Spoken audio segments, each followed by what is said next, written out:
Hi, welcome to Table Talk. I'm your host, Karen Wilson. My first guest today is Ashley Abraham and Lucie Burchfield from United Way.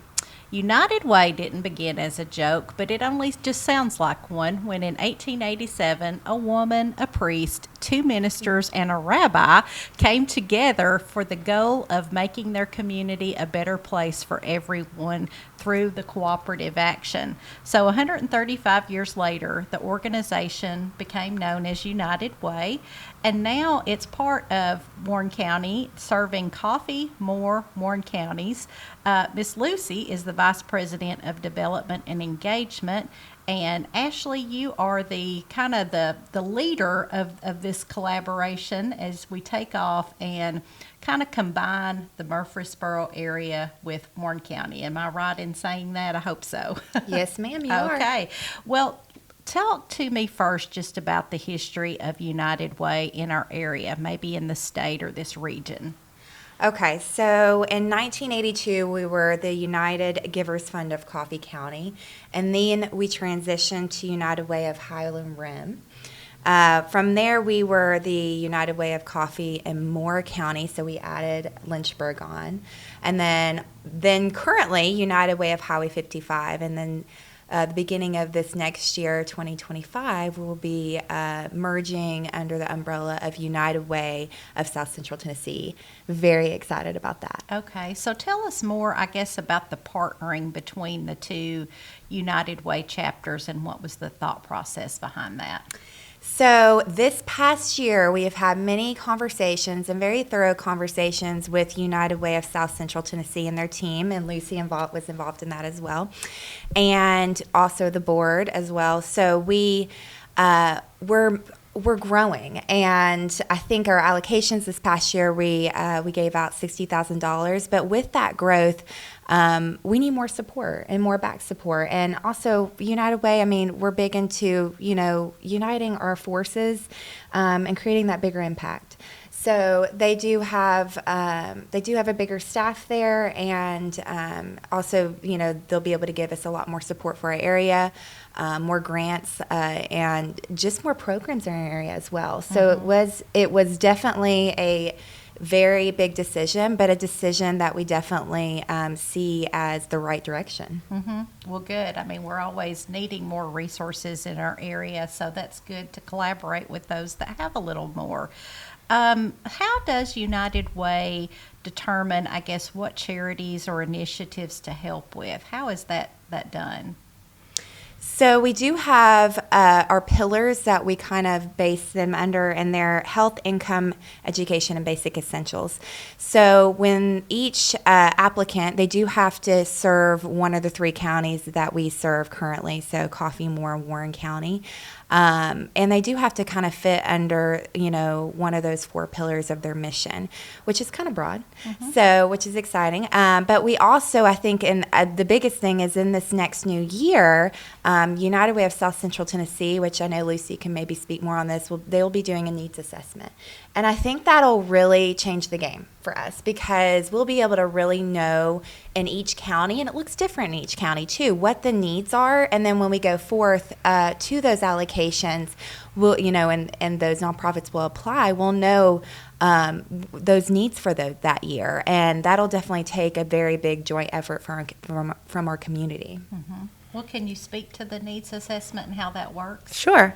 So the needs assessment is something that in United Way of Rutherford and Cannon, before we merged with Bedford and Lincoln and became United Way of South Central Tennessee, they conducted a needs assessment right before COVID, actually. And the purpose behind it being, to Ashley's point, there's a lot of fantastic nonprofits out there that are doing great work.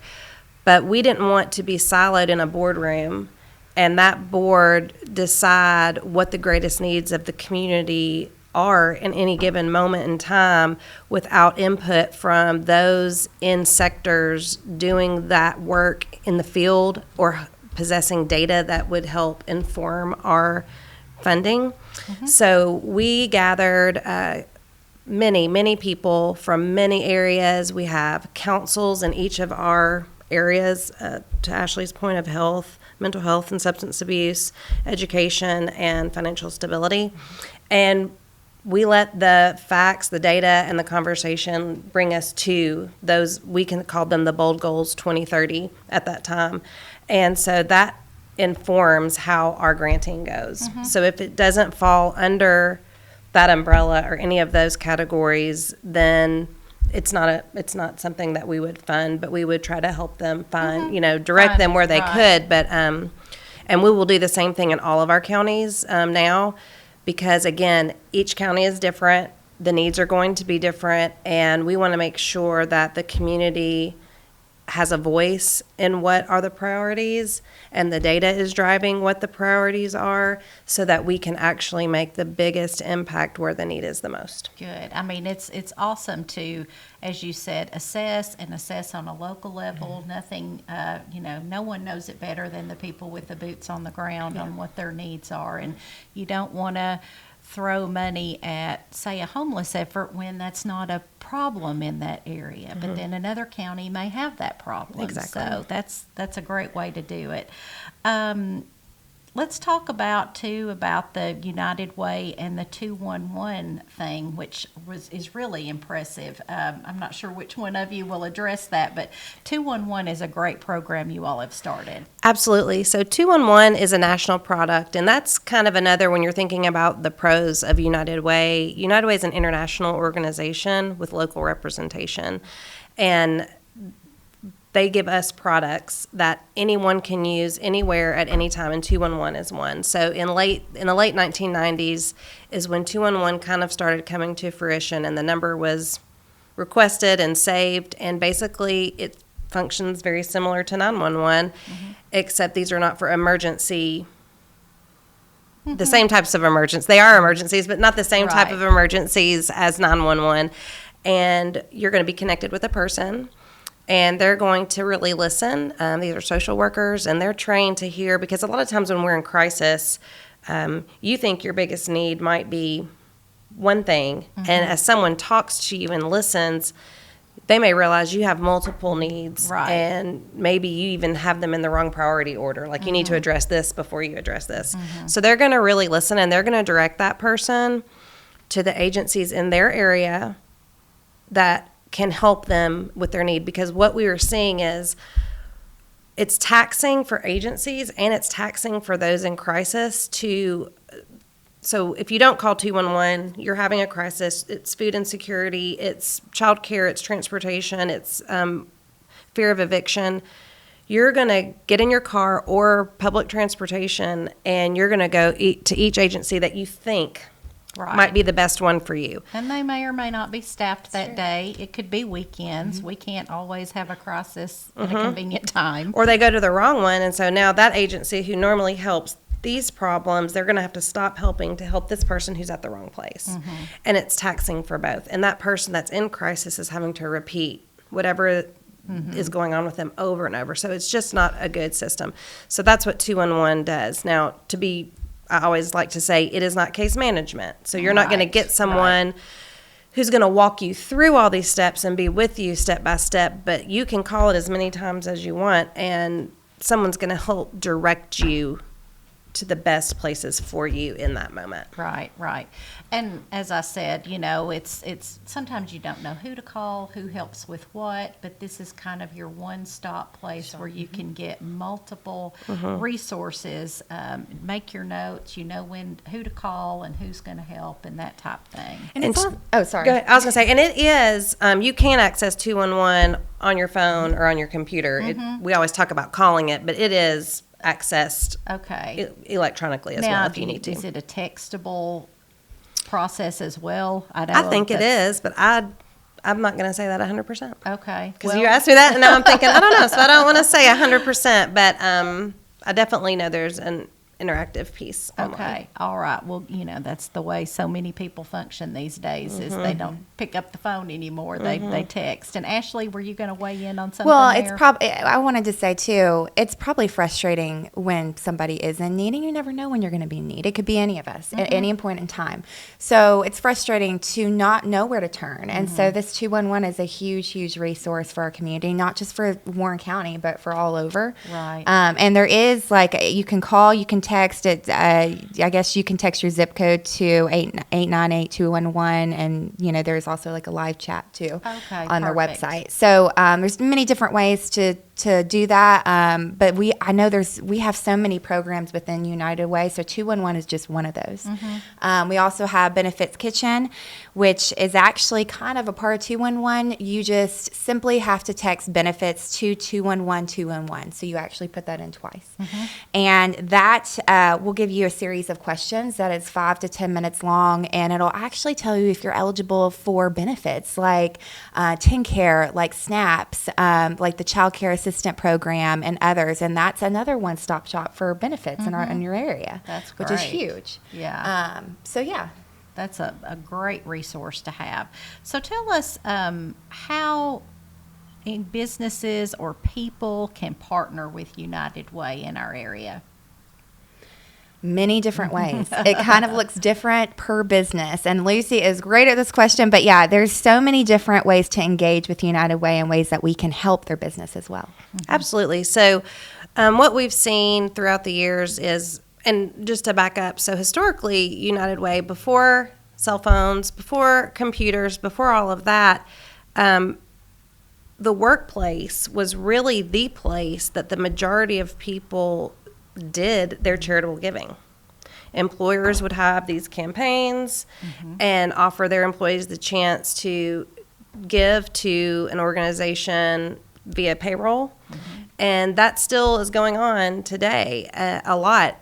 Not as much. It's changed because now people can give very simply to an organization. They don't really need their employer to kind of do it for them, but a lot of companies are still doing that. And so having an employee giving campaign is one. And the way we like to think about our relationship with companies is a partner with them, because HR professionals are not social workers. They're not trained to, nor do they have the time to really help some of their employees with some of the issues that come before them, but they want to. So a company is having an employee campaign. We're going to offer them chances for their employees to volunteer. If they're looking for something off-site, like they want to go and clean up a playground or build a ramp or pack food bags, or we can go to them, because a lot of factories, for instance, it's hard for them to ask their people to leave, and everybody's there at different times. So we can go there on site and do a lot of volunteer activities where we set it up in a big room and they can come in as their shift comes. That's awesome. So we offer that, and then we sit down with HR and we make sure that they have all of our programs and materials and they know what they are, and so that they can help direct their employees when they're facing an issue. Because what we were hearing a lot from our partner companies was, we have great people, but we're having a hard time keeping them employed because they're facing transportation issues, childcare issues, homelessness. We'll have companies that say, I just hired this great person and I found out they're living in their car in our parking lot. So that's where we come in and try to get them the best assistance and match them with programs to help them stay employed. We focus on a population called ALICE, and that stands for Asset Limited, Income Constrained but Employed. So this is our working folks. These are folks that are working, they're doing all the right things, but they're still struggling to meet basic needs and cost of living. And something as simple as a temporary car issue or child care issue can cause them to lose their job. And employers don't want that. These folks don't want to lose their job, and so we are really focusing our efforts on helping that population in addition to other populations, but really focusing on ALICE, because that really is going to help everyone, and the impact there is just so great. Yeah, it's people that really want to work, and you've got a job and you're having transportation issues, or as you said, there can be a number of things that pose a problem, but that's a great population to help.